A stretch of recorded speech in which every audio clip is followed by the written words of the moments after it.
wabarakatuh. Alhamdulillahi rabbil alamin wa bihi nasta'inu ala umuri dunya waddin, wassalatu wassalamu ala ashrafil khalqi ajma'in, sayyidina wa maulana Muhammadin wa ala alihi wa sahbihi wa man da'a bi da'watihi wa istanna bi sunnatihi ila yaumi liqa'i rabbih wa ba'da. Bapak-bapak, ibu-ibu, hadirin hadirat, alim ulama, cerdik pandai, tokoh masyarakat, yang besar tak diimbau gelar, yang kecil tak dapat disebut nama. InsyaAllah kita semua hamba-hamba dimuliakan Allah Subhanahu wa ta'ala. Amin ya rabbal alamin.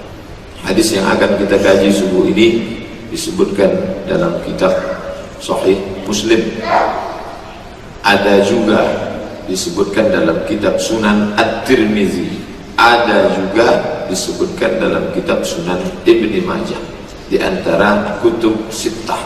Kutub jamak dari kitab, kutub artinya buku-buku, sittah, wahid, isnin, salasah, arba'ah, khamsah, sittah, 6. Ada 6 kitab induk hadis dalam Ahlus Sunnah wal Jamaah. Ini salah satu persimpangan kita dengan Syiah. Syiah tidak pakai kitab ini, mereka pakai kitab riwayat Syiah, karena dia tidak menerima riwayat kecuali dari imam-imam dia saja. 2 sahih, 4 sunan. 2 yang sahih itu Sahih Bukhari, Sahih Muslim. 4 sunan, mudah cara mengingatnya. Yang pertama Abu, yang terakhir Ibnu. Abu maksudnya Abu Daud, Sunan Abi Daud, Sunan Nasai, Sunan Tirmizi, Sunan Ibni Majah. Begitu saya mengajar mahasiswa biar mudah menghafalnya. 2 sahih, 4 sunan. Sahih Bukhari, Sahih Muslim, 4 sunan, yang di awal Abu, yang di akhir Ibnu. Sunan Abi Daud, Sunan Nasai, Sunan Tirmizi, Sunan Ibni Majah. Hadis ini ada dalam Sahih Muslim, ada dalam Sunan Tirmizi, ada dalam Sunan Ibni Majah. Tapi teks hadis yang kita kaji subuh ini dikutip dari kitab Sahih Muslim. Kenapa disebut kitab ini sahih? Karena semua isi hadisnya sahih. Tidak ada dhaif, tidak ada maudhu', tidak ada hadis palsu, tidak ada hadis lemah. Sahih semua. Maka disebut dia dengan sahih.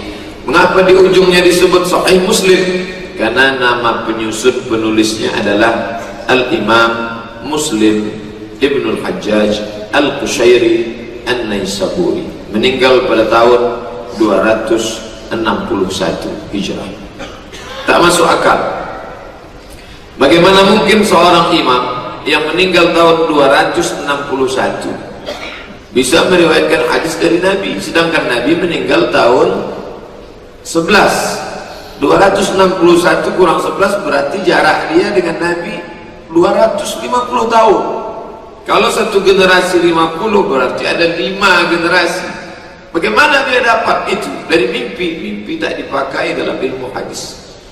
Sedangkan dalam ilmu hadis ada silsilah periwayatan. Maka Imam Muslim meriwayatkan hadis ini dari gurunya. Maka dalam sanadnya dia katakan haddatsana Qutaibah bin Sa'id.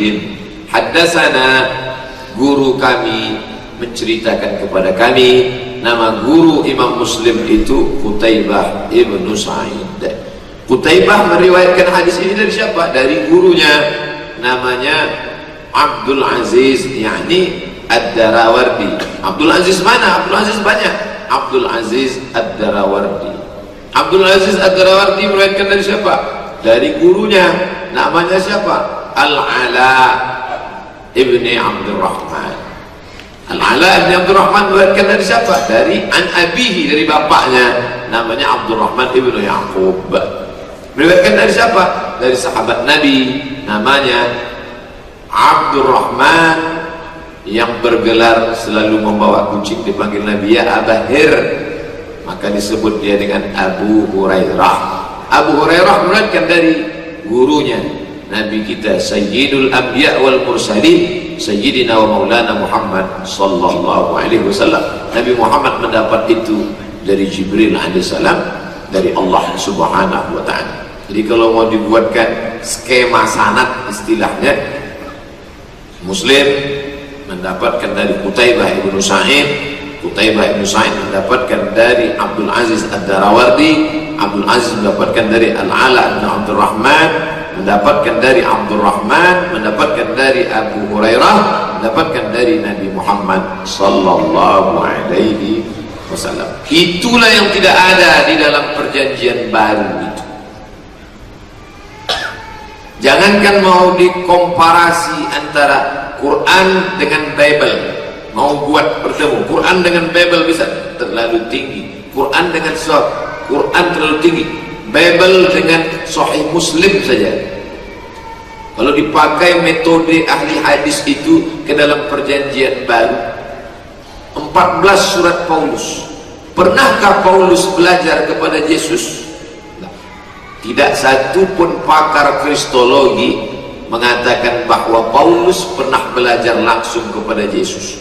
Karena ketika Yesus masih ada, Paulus tidak pernah berguru, karena dia bahkan musuh anti Kristus, karena dia tidak mau belajar kepada Yesus. Namanya Saul, dia memusuhi Yesus.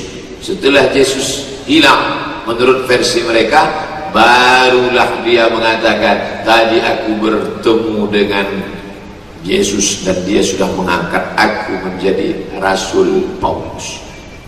Setelah Nabi Isa hilang, baru dia mengaku belajar. Dia belajarnya di awam-awam, di alam gaib. Jadi kalau ada orang sekarang, kamu dapat hadis ini dari mana? Dapat saya dari alam gaib, dari Google, dari YouTube. YouTube tak salah, kita kenal orangnya, kita baik, kita belajar, kita pahami, jelas sanadnya, tak jadi masalah. Dia sebagai wasilah, tapi dia langsung tak bisa. Coba lihat, kita bahas hadis subuh ini, Imam Muslim yang meninggal 261 saja silsilahnya ke atas. Ini tak, dia jelas-jelas hidup di tahun 2016. Mana silsilah kamu ke ilmu ini? Tak banyak, cuma 2 aja. Dia langsung ke Nabi, dia Google Nabi langsung. Mana bisa? Makanya perlu sanad keilmuan dalam mempelajari agama. Man ta'allama ilman, siapa yang belajar ilmu, liujari bihil ulama wa liumari bihis sufaha, menuntut ilmu hanya untuk membodoh-bodohi orang bodoh dan hanya untuk menunjukkan diri hebat, mendebat para ulama, lam yajid irfal jannah, tak mendapatkan bau surga. Tapi tetap kepada guru-guru, dengan berguru itu orang akan merasa rendah hatinya. Guru kami dulu, syekh kami dulu waktu di Darul Hadis Al-Hasaniyah, Syekh Fulan dulu ketika di Al-Azhar, orang akan merasa dirinya rendah, tak ada apa-apanya ketika dia berguru. Tapi kalau dia belajar langsung, dia tak tahu, disangkanya dialah yang paling hebat di atas dunia. Belum lagi kontrol tidak ada. Nah, hadis yang kita kaji subuh ini diriwayatkan oleh Imam Muslim dari para guru-gurunya, sampailah sanad itu kepada Abu Hurairah radhiyallahu anhu. Qala Rasulullah sallallahu alaihi wasallam, Rasulullah bersabda. Hadis subuh ini menyebutkan tentang bagaimana dunia ini dalam pandangan Nabi Muhammad sallallahu alaihi wasallam. Bapak ambil kertas, bapak ibu guru yang kebetulan di lokal, atau bapak pimpinan perusahaan, atau bapak pimpinan kantor, potong kertas, bagi ke anak buah semua, buat satu pertanyaan di whiteboard atau pakai infocus. Apa pendapat anda tentang dunia? Yang satu mengatakan dunia adalah panggung sandiwara, dia kutip dari Ahmad Albar.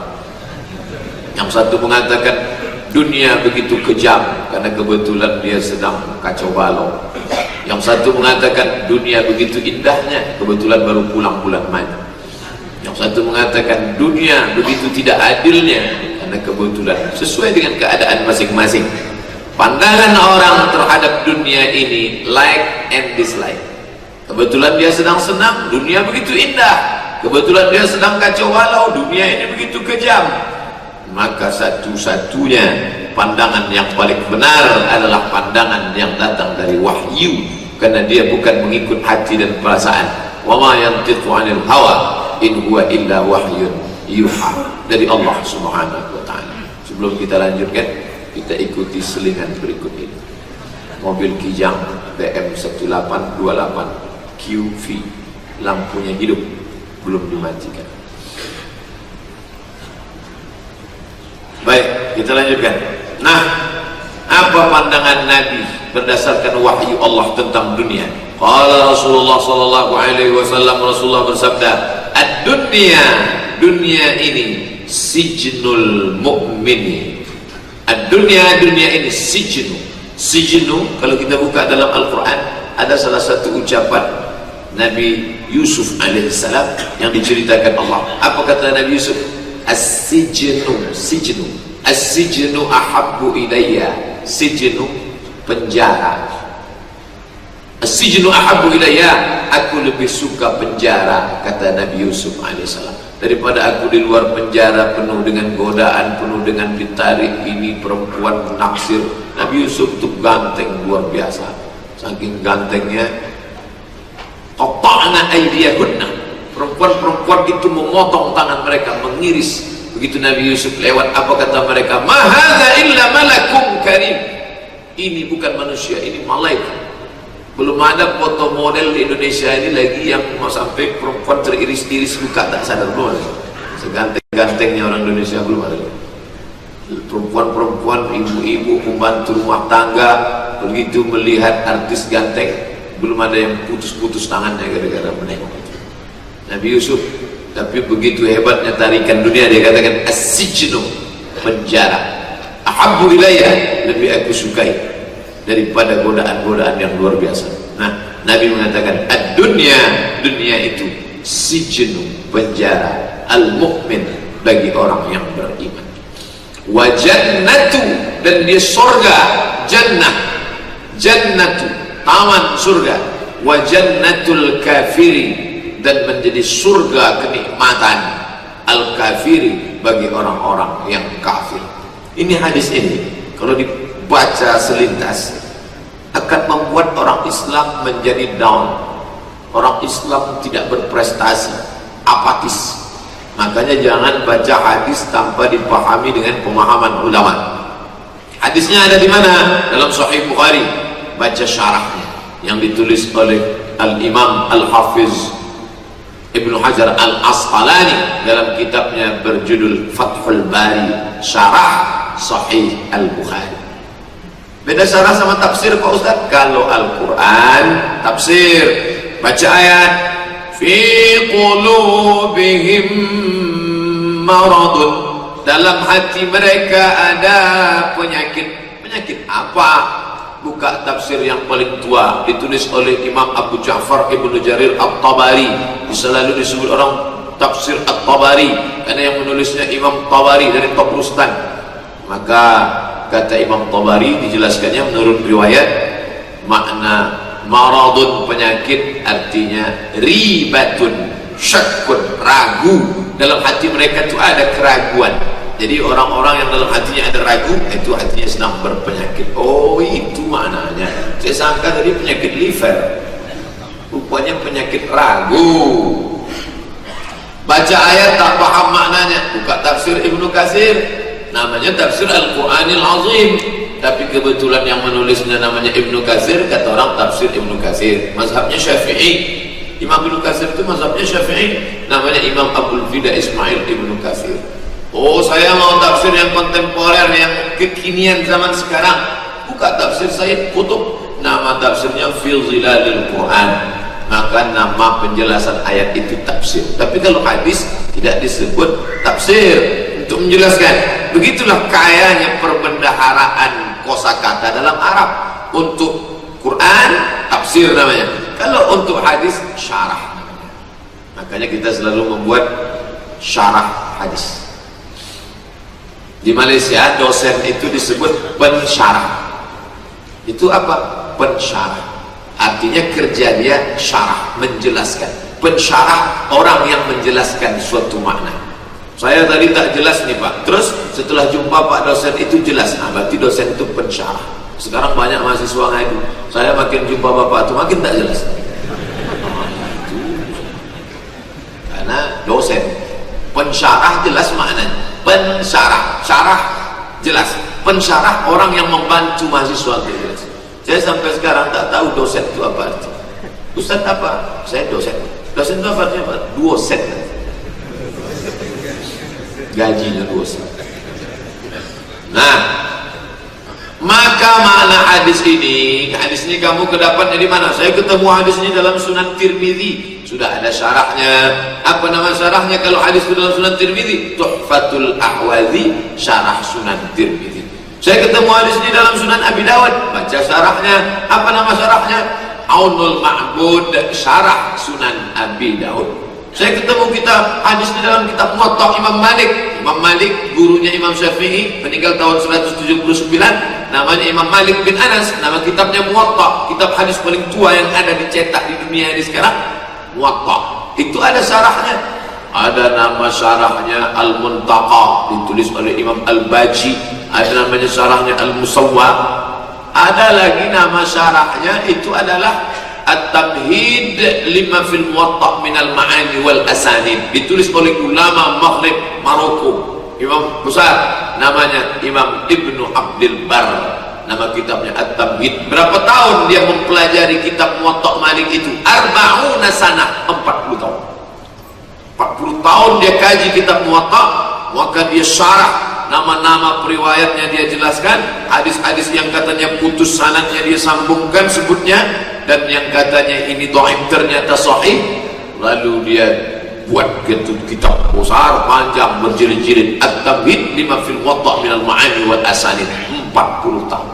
Yang 40 tahun itu sekarang dipres menjadi 2 SKS 16 tatap muka. Potong mid semester, potong pertemuan pertama, potong libur asap 3 hari. Tinggal 10. Yang 10 itu pun kadang-kadang dosen lambat, kadang-kadang mahasiswa lambat, kadang-kadang sama-sama lambat. Apa yang didapatkan dari pelajaran yang begini? Maka selalu saya pesankan ke mahasiswa di lokal, ini pertemuan kita terakhir, sebentar lagi kita akan UAS, ujian akhir semester. Jangan kalian cukupkan hanya di sini. Ada halaqah talaqi pengajian, datang. Begitu juga pesan ke adik-adik yang mau ke Mesir, mau berangkat ke Timur Tengah, Maroko, ke Sudan, jangan kalian cukupkan di lokal saja. Ada talaqi halaqah di masjid, datang. Masjid kita jadikan sebagai pusat kembali kepada ajaran Islam. Tidak hanya lokal. Lokal itu hanya untuk berdiskusi, bermuzakarah, ijazah. Kita tak bisa melepaskan diri dari ijazah, tapi mencukupkan ilmu hanya di lokal. Apalagi sekarang buka pula khusus lagi. Dulu orang belajar Senin Selasa, sekarang ada lagi namanya lokal Sabtu Minggu, lokal Sabtu Ahad. Sabtu 8 tatap muka, Ahad 8 tatap muka, 16 selesai. Bayar duduk sarjana, bayar duduk sarjana. Kambing pun dikasih baju jas sarjana. Ini kacau ya. Bagaimana keilmuan kita ke depan nanti? Alhamdulillah, apapun yang terjadi, tafsir kita tetap fokus belajar. Hadis lanjut. Ustadz pakai kitab apa? Tak pernah saya tengok kitabnya. Pakai. Makanya di awal pengajian dengan baik-baik. Hadis yang akan kita kaji pada subuh ini diambil dari kitab Sahih Muslim. Hadis yang akan kita kaji pada subuh ini diambil dari kitab Musnad Ahmad bin Hanbal. Hadis yang di awal itu sudah saya sebutkan, supaya bagi yang mau mencari di buku, dia bisa langsung merujuk ke referensi kitab induk aslinya. Kenapa Ustaz tak pakai laptop bid'ah, kullu bid'atin dhalalah? Bukan itu alasannya. Kita tak boleh hanya berceramah saja, maka sekali-sekali kita mendengar ceramah orang. Asal muasal asbabun nuzulnya kenapa saya tak mau pakai laptop nih, saya menengok Ustadz ceramah, ditengoknya laptop itu dia pun membaca, imam berkata ini qala, jamaah itu tertidur, dia asik dengan kitabnya, dia tak sadar orang sudah tak pergi ke alam ghaib. Itu makanya kata Syekh Muhammad Abduh meninggal tahun 1905, yang punya tafsir, nama tafsirnya Al-Manar. Syekh Muhammad Abduh tak pernah menulis tafsir Al-Manar. Ada muridnya namanya Rashid Ridha dari Suriah. Syekh Rashid Ridha melihat Syekh gurunya, dicatatnya, ditulis. Itulah beruntungnya. Syekh Muhammad Abduh, kata dia, kalau kamu mau membangkitkan semangat umat ini, Syekh Muhammad Abduh mengajar tafsir. Karena kata dia, ketika seorang itu melihat dari raut wajah, cara bicara, intonasi suara, itu yang tidak didapatkan dari buku. Buku ya sesuai dengan yang membaca. Bacalah novel ayat-ayat cinta, lain gambaran tokoh yang ada di situ antara si pembaca ini dengan pembaca ini, sesuai dengan gambaran dia masing-masing. Tapi ketika melihat langsung, melihat tafsir Al-Ma'rifah Dr. Mustafa Awad, bagaimana gaya bicara dia, bagaimana Syekh Muhammad Mutawalli Asy-Sya'rawi, Masya Allah, ketika umurnya sampai 80 tahun membacakan tafsir. Beliau lahir 1911, meninggal 1998, di saat napasnya sudah pendek sesak.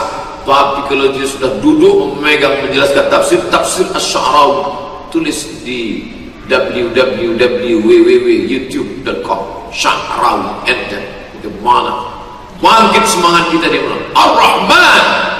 Syekh Muhammad Mutawalli, ahli Imamul Mufassirin, induknya para ahli tafsir. Jadi bagi adik-adik atau bapak-bapak yang presentasi pakai infokus, bagus, tak salah, tapi jangan sampai kehilangan sur sendiri. Maka kita kaji subuh ini. Hadisnya di mana Pak Ustaz? Dalam kitab Sahih Muslim. Kalau dalam Sahih Muslim, apa nama syarahnya? Al-Minhaj, syarah Sahih Muslim Ibnul Hajjaj, ditulis oleh Imam An-Nawawi Asy-Syafi'i. Imam Nawawi, saking cintanya orang Indonesia dengan Imam Nawawi, tak terhitung tak berapa orang nama orang Nawawi di Pekanbaru. Coba Bapak renung, pikir baik-baik, dari mulai SD, SMP, SMA, kuliah sampai sekarang, berapa orang nama kawan Bapak Nawawi? Tetangga Nawawi, siapa itu Pak Nawawi? Bahkan mungkin nama mertuanya Pak Nawawi, yang sebut-sebut sering Pak Ustadz, adanya orang di belakang. Imam An-Nawawi, Imam An-Nawawi itu luar biasa, amazing. Sampai-sampai kalau dihitung umurnya dengan bukunya tidak masuk akal. Bagaimana orang yang umurnya tak sampai setengah abad, tapi kitabnya. Imam Nawawi, kata Maulana Syekh Ali Jum'ah, Imam Nawawi itu duduk sambil megang pena sama kertas. Jatuh dia, begitu bangun nulis. Tidurnya pas nulis. Jadi kalau ada jamaah, Ustaz banyak-banyak istirahat ya Ustaz, saya tengok Ustaz yang mau mati. Belum ada apa-apa dengan Imam Nawawi. Ustaz Somad masih tidur di kasur lagi. Tidur di kasur. Imam Nawawi tidurnya bertahun-tahun, asal dia mengantuk, bangun tulis. Orang sekarang dah begitu bangun langsung malu kita dengan Imam Nawawi. Imam An-Nawawi dari Damaskus, Suriah. Mudah-mudahan Allah menyelamatkan Damaskus dari rezim Bashar al-Assad. Nah, apa kata Imam An-Nawawi? Maknahu, kata Imam An-Nawawi, maknanya. Jadi enak jadi orang Indonesia itu. Kenapa? Banyak sekali kata serapan dari bahasa Arab. Serapan, bukan sarapan. Sarapan itu yang sudah disiapkan oleh Al-Azhar Syifabudi. Maknanya, kata dia, makna hadis ad-dunya sijnul mu'min itu apa maknanya?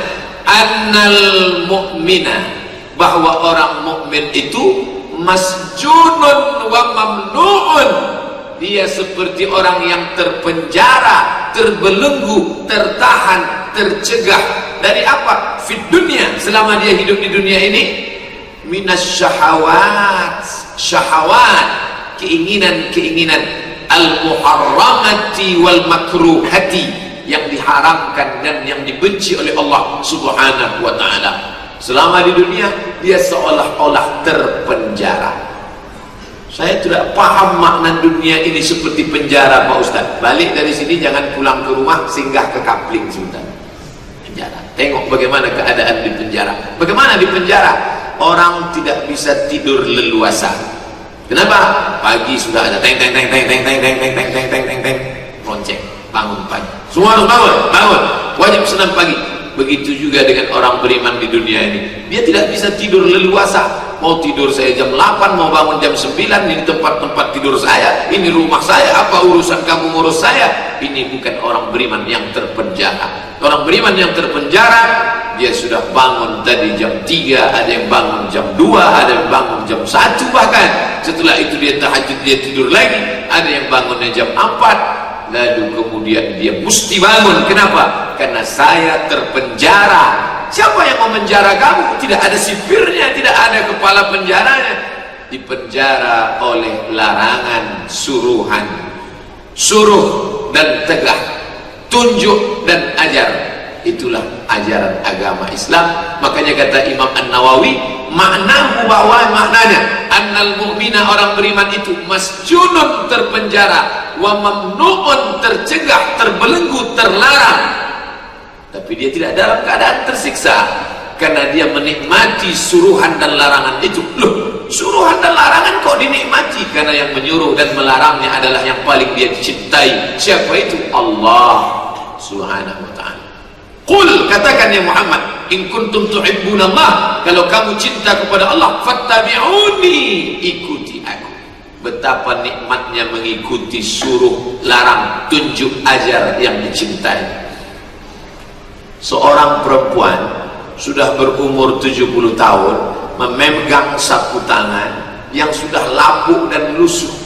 Dari warnanya terlihat ini sudah sapu tangan. Banyak sapu tangan baru ada di toko, di mall. Kenapa yang itu juga dipegang? Nek, kenapa dari tadi nenek megang sapu tangan ini saja? Inilah sapu tangan pemberian kakekmu 60 tahun yang lalu. Mereka sudah jatuh cinta umur 10 tahun.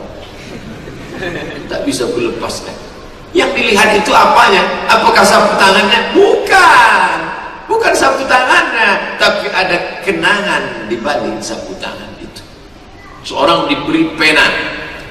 1, 2, 3. Tiga-tiganya diberi pena. Pena untuk kamu, pena untuk kamu, pena untuk kamu. Yang memberi siapa? Tuan Raja di Raja, Syahinsah. Lalu kemudian apa kata orang yang pertama? Apa pendapat kamu tentang pena ini? Masa raja cuma ngasih pena? Raja sehebat itu, sekaya itu cuma ngasih pena? Banyak pena di sana dijual. Duit saya lebih mampu, lebih hebat, lebih mahal, lebih cantik daripada ini. Kata yang pertama. Kata yang kedua, kamu gimana pendapatmu dapat pena dari Tuan Raja? Alhamdulillah dapat pena daripada tak ada sama sekali. Kamu orang yang ketiga, yang kulihat bukan penanya, tapi yang kulihat siapa yang memberi pena ini. Sehingga nanti di mana-mana aku akan kantongi ketika orang bertanya, bagus penanya, ada pena. Ini pemberian sang Tuan Raja. Kalau pemberian raja begitu penghormatan, keagungan, kemuliaannya, apalagi yang menyuruh dan melarang ini siapa dia? Allah Subhanahu wa ta'ala. Bangga Bapak Ibu pagi ini bangun. Kamu bangun pagi, ini kan hari libur. Hari Senin, Selasa, Rabu, Kamis, Jumat kita sudah capek, kantor pulang pergi, kantor pulang pergi, capek, lembur. Kenapa? Inilah masanya kita balaskan sakit hati kita, bangun kita jam 9 nanti. Tidak, karena ada yang menyuruh saya untuk bangun pagi ini. Siapa dia? Dua yang paling saya cintai. Yang pertama Allah, yang kedua Rasulullah sallallahu alaihi wasallam. Jadi jangan katakan, orang beriman itu tersiksa sekali hidupnya, seperti dalam penjara. Keadaan dia terlarang, tercegah itu seolah-olah seperti orang yang berada dalam penjara. Tidurnya tak bisa lelap panjang, karena sebentar-bentar dia akan bangun tahajud, dia akan bangun witir, sebentar dia bangun, nanti tertidur dia sebentar, dia akan bangun, nanti sholat duha, nanti dia akan tertidur, dia akan bangun sholat zuhur. Sedangkan orang kafir, dia seperti sedang berada dalam surga, tidur tak terbangun-bangun. Dia tak ada ibadah, ibadahnya nanti libur hari Ahad saja, seminggu sekali. Makanya kalau ada orang Islam malas sholat, carilah yang paling ringan ibadah, yang seminggu sekali. Makannya bagaimana? Orang beriman, lihatlah orang yang di penjara, bagaimana makannya? Biasa saja, makannya tidak mewah, tak berlebih-lebihan, seperti makan orang yang lain. Mungkin kangkungnya ini, kangkungnya, kolnya segala macam dikasih air, dikasih cabai.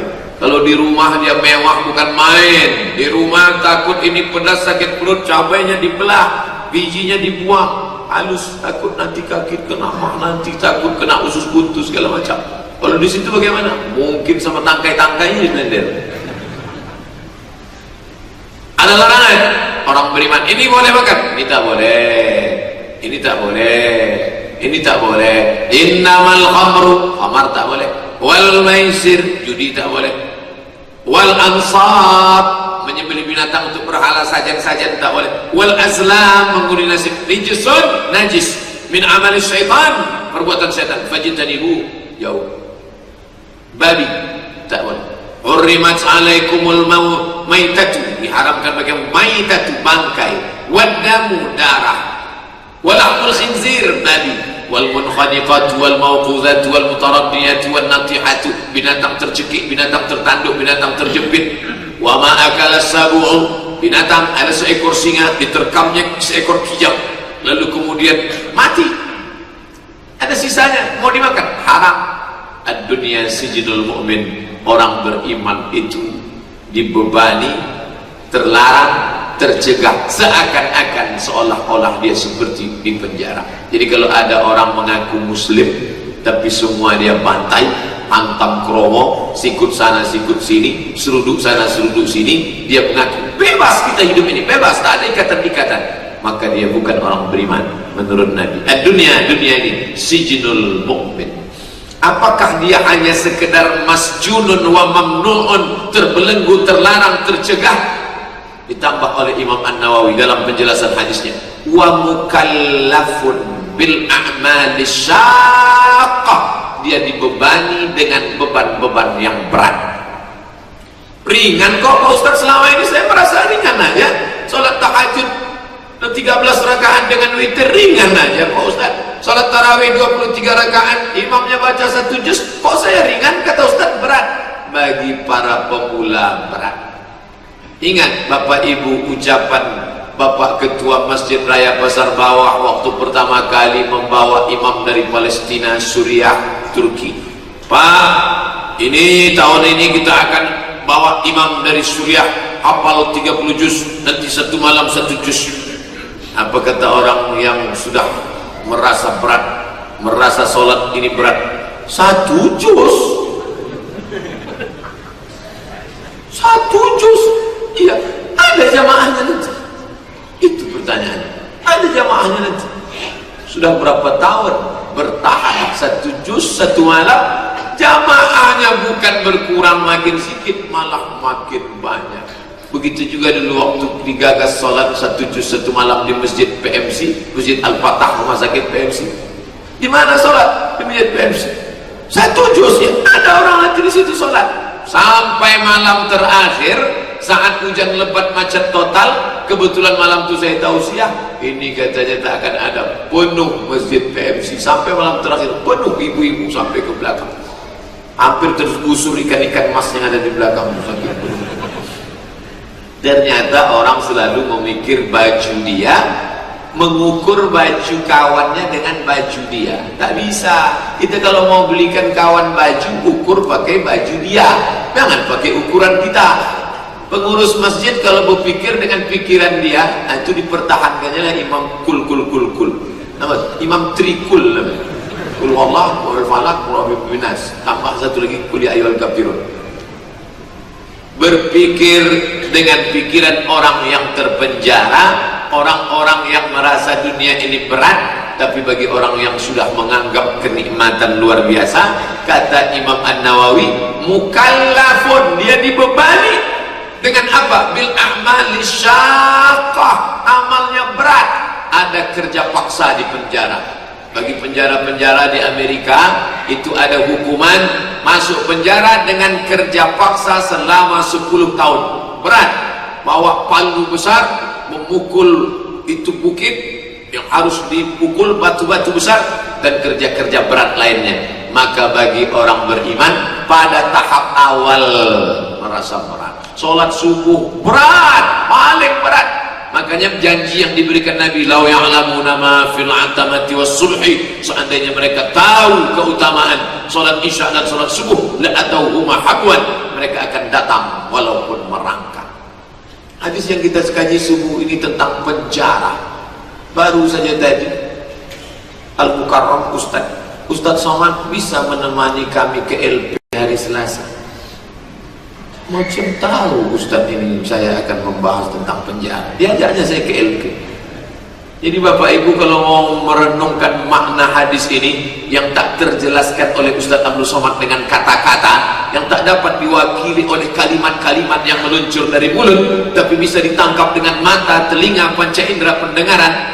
Pulang dari sini, kebetulan hari libur, besok hari libur, Senin hari libur, libur ke mall, mungkin tak ada salahnya untuk belanja, memang ada keperluan. Libur ke tempat indah-indah air terjun, sungai, danau Singkarak, danau Maninjau, danau Toba, tak ada salahnya.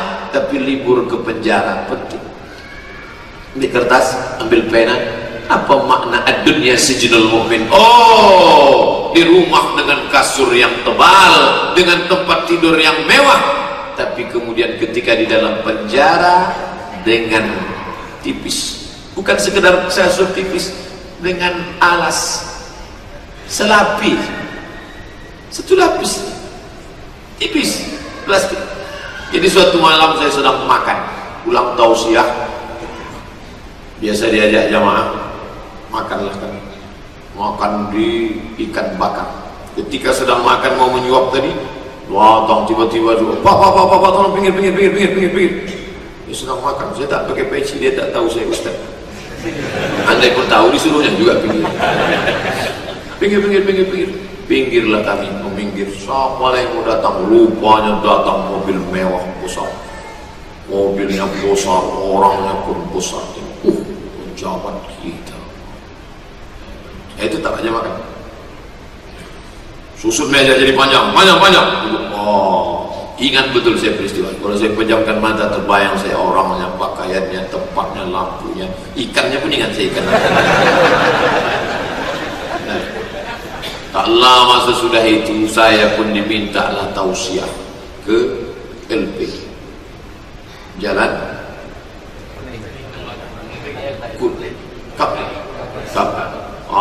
sampai saya ke dalam, mata kepala saya sendiri menengok yang dulu mengusir saya waktu pas makan, duduk di atas, tidak beralas sama sekali, bukan keramik, semen kasar, duduk pakai baju kaos. Astagfirullah. Tapi tak pula saya suruh. Inilah yang dulu ngusir saya. Mantan Ustaz. Saya hanya senang. Itulah Allah Subhanahu. Maka ketika kita melihat ad-dunya sijnul mu'min, orang beriman melawan nafsu syahwatnya, ingin yang tebal, ingin yang mewah, ingin. Nanti. Ini penjara. Kau tahan syahwat keinginan. Aku ingin pakai sutra haram. Aku ingin pakai cincin emas, pakai rantai emas, pakai gelang emas bagi laki-laki, haram. Kenapa banyak betul haram ini Pak Ustaz? Mau makan binatang yang ini katanya enak nih Pak Ustaz. Haram, tak boleh. BPK. Haram. Saya mau pakai sutra katanya lembut, haram. Ad-dunya sijnul mu'min. Dunia ini penjara bagi orang yang beriman. Oleh sebab itu, ketika orang beriman merasakan ini berat, Nabi sudah sampaikan itu. Tapi pada tahap awalnya, setelah lama-lama dia nikmati, ternyata kenikmatan yang luar biasa. Bagaimana awalnya orang minum kopi waktu dikasih oleh datuknya dulu, gimana rasa kopi? Pahit. Tapi sekarang kalau tak ada kopi tak bisa Pak Ustaz. Sebelum mengajar di kampus ada dosen, tolong beli satu, belikan kan Bapak. Kalau ini tak keluar sanad-sanad di sini. Saya sampai sekarang tak. Ada orang model begitu. Kalau itu masih lumayan, yang parah, tolong belikan dulu, saya udah tak keluar nanti. Macam-macam. Awalnya berat, tapi setelah dia menikmati luar biasa. Sampailah kami perkampungan Talang Mawar. Ini tadi ada dikatakan sebagian kawan kita berangkat, tadi SMS-nya sudah masuk, Ustaz Somad kami mohon izin berangkat. Saya bilang berjalanlah jihad di jalan Allah, menolong orang susah. Bagi yang tak mampu dia berikan dananya mentah. Sampai kami di sana, begitu duduk diberikanlah daun sirih, colekkan kapur, potongkan gambir, ambil pinang. Saya tengok, oh begitu caranya. Ininya dioles, ya. Habis itu dilipat, ya. Bisa dimakan, ya. Dia makan, saya pun makan. Dia senyum, saya pun mau diludahkan madu, dia ditelan, kita telan juga. Dia menelannya enak, kita menelannya kasar. Kenapa? Karena kita baru pemula, sedang dia sudah profesional. Enak Pak Ustaz? Enak. Bercampur semua di dalam. Ada rasa pedas, ada rasa pedar, ada rasa pahit, ada rasa kelat, ada. Tapi pepatah sudah mengatakan, habis manis sepah dibuang, jangan sepahnya pun telan sekali. Pemula, kalau merasakan sirih saja begitu pahitnya, apalagi merasakan nikmatnya sholat sunat, apalagi merasakan munajat, apalagi merasakan sholat tahajud, apalagi merasakan manisnya doa, apalagi merasakan pahitnya odot one day one juice. Jadi ada orang-orang yang belum sampai kepada kenikmatan itu, lalu dia katakan, bingung saya nengok Pak Anu itu Pak, kenapa? Subuh ke masjid, zuhur ke masjid, asar ke masjid, isya ke masjid. Heran saya nengok ibu Anu itu, kenapa? Iktikaf kemarin sampai 10 malam anaknya ngantar ke masjid. Dia sudah merasakan kenikmatannya, ente belum lagi merasakannya, sehingga mengatakannya pahit, mengatakannya kelat. Betul kata Nabi SAW. Apa kata Nabi? Halawatal iman, halawah, manis. Kenapa dikatakannya manis? Menurut orang pahit, tapi orang yang sudah sampai merasakannya, dia katakan manis. Tapi Nabi tetap mengatakan dunia ini, dunia sijnul mu'min, dunia penjara bagi orang beriman, karena ada larangan, ada beban. Jangan pakai pakaian yang terlalu mewah, jangan memakai sutra, jangan pakai emas, jangan makan ini, jangan makan ini, jangan makan yang menjijikkan. Pak Ustadz, bagaimana hukumnya? Saya bekerja di perusahaan, tiba-tiba harus membuatkan ini, dananya segini, tapi ditulis gini, haram. Saya meletakkan uang saya 1 miliar, 1 tahun dapat bunganya begini, haram. Banyak betul ini haram, haram, haram. Dunia sijnul mu'min, dunia penjara bagi orang beriman. Idza mata, kalau dia mati, fa idza matu. Nah, ini kita lanjutkan ucapan Imam Nawawi. Apa kata Imam Nawawi? Fa idza matu, kalau dia mati, istarahu. Istaraha, yastarihu, istirahat. Itu dari bahasa Arab itu. Istarahu, ketika dia mati, disitulah dia baru istarahu, istirahat, keluar dari penjara. Aneh bin ajaib, yang melepasnya malah menangis, meratap, meraup, menarik-narik. Kenapa lah kau cepat mati bang? Kenapa? Kamu nangis kenapa? Saya kasihan dia meninggal Pak Ustaz, nanti dia dimakan cacing tanah. Yang kita tangis itu bukan dia, karena dia baru saja keluar dari penjara. Yang kita tangisi itu mestinya adalah kita, karena kita masih berada di dalam penjara. Masuk dalam penjara, tiba-tiba ketemu kawan sedang datang bawa surat. Surat apa tuh? Insya Allah aku sore ini bebas. Nangis kawannya. Yang ditangis itu siapa? Bukan menangisi dia yang lepas. Engkau sudah lepas friend, sore ini kau sudah balik ke rumah bro, makan asam padeh. Yang ditangisi itu adalah kita. Makanya saya kalau menengok, melawat jenazah sahabat, kawan, jamaah, keluarga meninggal, nangis Ustaz, menangis saya. Apa yang Ustaz tangiskan? Engkau sudah bebas wahai saudaraku dari penjara ini, sedangkan aku masih lagi di dalam menghadapi maksiat, dosa, dosa mata, dosa telinga, dosa hati, dosa otak, dosa pikiran, subhat, haram, riba, narkoba, zina, masih lagi berada di keliling kita. Kuat tidak kami menghadapi ini? Engkau sudah keluar, dibuka penutup wajahnya, senyum. Kenapa dia senyum? Kata Pak Ustadz, mati itu sakit. Kata Ustadz, mati itu seperti ditebas pedang di tempat sama beratus kali. Kenapa dia tersenyum? Dia dia baru saja fa idza matu, ketika dia mati istirahat keluar dari penjara.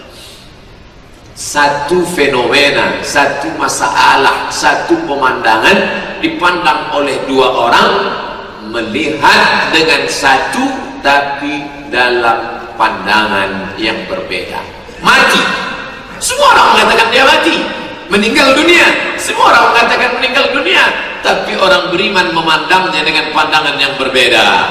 Orang yang tidak belajar, orang yang tidak mengaji, sedih dia karena melepas ini, akan mati, akan dimakan cacing tanah, akan tidak makan lagi, nanti tidak lagi ikut makan sama kami, tempat tidurnya tinggal, hartanya tinggal, keluarganya tinggal.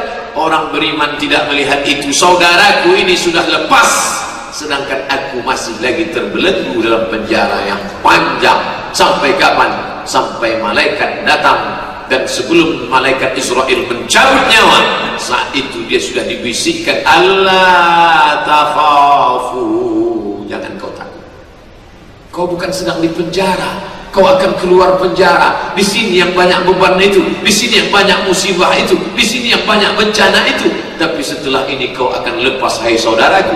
Wala tahzanu, jangan kau sedih. Di sini kau sedih karena akan mengalami kematian anak, kematian istri, kematian suami. Di sini kau sedih karena akan mengalami penyakit liver, diabetes mellitus, jantung koroner, asam urat. Di sini kau sedih karena akan mengalami susah, bencana. Tapi nanti setelah ini kau akan lepas. Fa idza matu, ketika dia mati, istirahat, lepas. Orang beriman begitu. Sedangkan orang kafir, wa jannatul kafir, ini surganya orang kafir. Mau tidur, tidur sepuas-puasnya. Mau mabuk, mabuk semabuk-mabuknya. Mau zina, zina sezina-zinanya, sampai kena penyakit HIV/AIDS, mati. Setelah mati barulah dia masuk ke dalam penjara neraka jahanam, khalidina fiha abada. Pak Ustaz, kenapa orang kafir itu kerjanya dosa, zina, narkoba, riba? Kenapa hidupnya nyaman, enak, ayam, tentram, tenang? Ini surga bagi dia. Buka kitab fikih sunnah bab wakaf. Orang kafir kalau dia berwakaf, dia bangun masjid, maka langsung dibalas Allah di dunia. Makanya jangan heran kalau mereka suka sedekah ke panti. Tanyalah kawan-kawan saudara kita yang ngurus panti, banyak mereka ngasih, banyak. Kenapa? Hoki. Karena kata dia setelah sedekah sama orang Islam itu makin bertambah rezekinya. Kenapa? Allah langsung bayar cash di dunia, karena ini surga bagi dia. Jadi Pak Ustaz, orang kafir kalau dia bersedekah, berbuat baik di dunia, dibalas Allah langsung. Supaya apa? Di akhirat tinggal masuk neraka aja. Neraka jahanam tempatnya. Saya kasihan sama dia Pak Ustaz, dia baik sama kami bukan main. Kalau kasihan, ajaklah dia mengucapkan asyhadu an la ilaha illallah wa asyhadu anna muhammadar rasulullah. Maka setelah itu selamatlah dia dari azab akhirat. Maka dunia pernah menjadi surga bagi dia, dan akhirat pula akan menjadi surga bagi dia. Dua-duanya dia dapat. Bapak Ibu yang dimuliakan Allah subhanahu wa ta'ala, melihat dunia dari sudut pandang yang berbeda. Tapi saya tidak ingin menjadikan hadis ini membuat kita menjadi apatis. Jangan. Bagi yang punya bisnis apapun namanya, usaha jasa, kebun, karet, kelapa sawit, kos-kosan, bisnis, dagang, ekspor impor, terus. Tapi ingat, ada larangan-larangan, belenggu-belenggu. Riba haram, suap haram, sogok haram, sutra haram, emas haram bagi laki-laki. Ada tunjuk ajar, ada garis-garis, rule of the game, ada ART, ada aturan-aturan. Boleh tak boleh, boleh tak boleh, layak tak layak, haram, makruh, mubah, sunat, wajib, sunat muakkad. Sijnul mu'min, penjara bagi orang beriman. Seorang ulama besar namanya Al-Hafiz Ibnu Hajar Al-Asqalani. Kalau disebut Al-Hafiz di tempat kita, itu berarti orang hafal Quran. Al-Hafiz, hafal Quran. Tapi kalau dalam ilmu hadis disebut Al-Hafiz, berarti dia hafal 300.000 hadis, 300.000 hadis dalam kepalanya. 300.000 hadis. Namanya siapa? Al-Hafiz Ibnu Hajar Al-Asqalani. Nama kitabnya Fathul Bari Syarah Sahih Al-Bukhari. Jabatannya Qadhi Qudat, Qadhi Hakim, Qudat Hakim. Hakimnya para hakim, hakim agung, hakim tinggi. Dengan pakaian yang mewah, dengan kuda kendaraan yang mewah, dia sedang berjalan di kota Kairo. Al-Hafiz Ibnu Hajar Al-Asqalani, ahli hadis, ahli fikih, mazhabnya Syafi'i, orangnya cerdas, hafalannya banyak, jabatannya tinggi, hakim agung kota Kairo. Sedang berjalan, datang orang Yahudi, jalan kaki, susah, miskin, melarat, menjumpai dia. Imam Ibnu Hajar sedang di atas, Yahudi di bawah. Apa kata si Yahudi? Hakim agung, ya, saya pernah mendengar hadis Nabi kalian. Apa bunyinya? Ad-dunya sijnul mu'min wa jannatul kafir. Dunia itu penjara bagi orang beriman, surga bagi orang kafir. Kenapa kamu beriman naik kuda mewah, naik pakaian mewah, tapi surga? Sedangkan aku orang kafir, kenapa susah? Dia mau mengkritik hadis ini dan dia mau menyindir. Engkau ulama, katanya ulama itu kan harus zuhud, harus bersusah-susah. Kenapa pakai kendaraan mewah, pakai pakaian mewah? Sedangkan aku orang kafir, berarti nabimu bohong. Apa kata Imam Al-Hafiz Ibnu Hajar Al-Asqalani menjawab dengan santai? Dunia ini penjara bagiku, sedangkan surga bagimu. Akhirat nanti adalah surga bagiku dan penjara bagimu. Hadis itu sahih, kata Al-Hafiz Ibnu Hajar Al-Asqalani. Dunia ini penjara bagiku, sedang di penjara saja begini aku mewahnya, apalagi di surga. Sedangkan dunia ini surga begini kau susahnya, apalagi di akhirat nanti. Mendengar itu langsung dia bersyahadat, asyhadu an la ilaha illallah wa asyhadu anna muhammadar rasulullah. Mendengar satu hadis orang Yahudi yang mengkritik bersyahadat. Kita sudah berapa hadis kita kaji, bertambahkah iman kita kepada Allah Subhanahu wa ta'ala. Mudah-mudahan dengan mengaji mengubah cara pandang, merubah pola pikir, mindset, main otak, setting. Bagaimana men-setting yang selama ini satu orang tokoh Indonesia, pahlawan, dan kita sebagai orang Sumatera, bil khusus Minangkabau, bangga dengan beliau, Haji Agus Salim. Orang yang cerdas. Salah satu kenapa kita merdeka banyak, tapi di antara yang berperan di antaranya Haji Agus Salim. Orang Belanda tidak mau melepas kita karena katanya orang kita bodoh, orang kita goblok.